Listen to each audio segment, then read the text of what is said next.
अमरावती हे जिहाद्यांनी एक मॉडेल बनवलेलं आहे.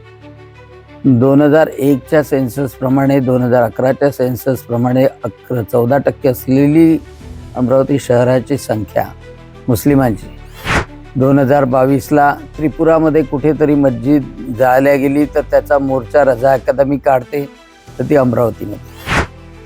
त्यानंतर आता जे प्रकरण झालं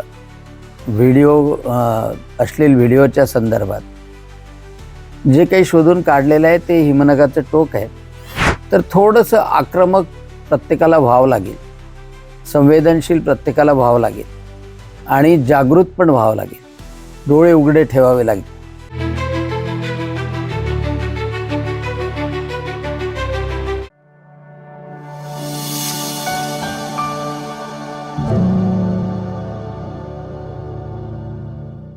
अमरावती हे जिहाद्यांनी एक मॉडेल बनवलेलं आहे आणि अमरावती शहराची डेमोग्राफी सुद्धा त्या निमित्तानं बदललेली आहे. 2001च्या सेन्ससप्रमाणे 2011च्या सेन्ससप्रमाणे 14% असलेली अमरावती शहराची संख्या मुस्लिमांची ती 25%वर गेलेली आहे. कदाचित त्यापेक्षाही जास्त असेल आणि त्यामुळे अचलपूर, अमरावती इथे प्रत्येक प्रयोग ते तिथे करतात. तो लँड जिहादचा प्रयोग असो, लव जिहादचा प्रयोग असो, गोहत्या तर मोठ्या प्रमाणात. आणि त्यामुळंच विचारा इस्लामविषयी सुरुवात होईल तर अमरावतीमध्ये. 2022ला त्रिपुरामध्ये कुठेतरी मस्जिद जाळल्या गेली तर त्याचा मोर्चा रजा अकादमी काढते तर ती अमरावतीमध्ये. त्यानंतर आता जे प्रकरण झालं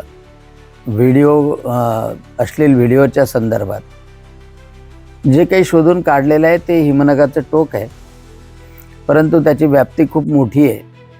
अनेक लोक त्यामध्ये गुंतलेले असतील. जेवढं पोलीस शोधतील आणि महाराष्ट्राचे मुख्यमंत्री देवेंद्रजी फडणवीस आणि ते गृहमंत्रीसुद्धा आहे, त्यांचे सक्त निर्देश आहेत की कोणाची गय करता कामा नये आणि त्यामुळे यामधून बाहेर येईल. परंतु या निमित्तानं एवढंच सांगू इच्छितो की ते ज्या पद्धतीनं जिहादी मानसिकतेने वाटचाल करतात आहे, तर तिथल्या अमरावतीमधल्या, अमरावती जिल्ह्यामधल्या परिसरामधल्या हिंदूंनी, युवकांनी, विशेषतः युवतींनी सावध राहणं हे सुद्धा अतिशय महत्त्वाचं आहे.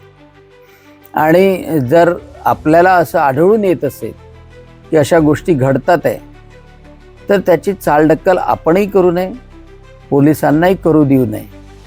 कारण पोलिसांमध्ये काही एलिमेंट्स असतात त्यांना प्रोटेक्ट करणारे. तर थोडंसं आक्रमक प्रत्येकाला व्हावं लागेल, संवेदनशील प्रत्येकाला व्हावं लागेल आणि जागृत पण व्हावं लागेल, डोळे उघडे ठेवावे लागेल. डोळे उघडे राहिले तर ह्या सगळ्या गोष्टी लक्षात येतील. एवढंच माझं सांगणं आहे.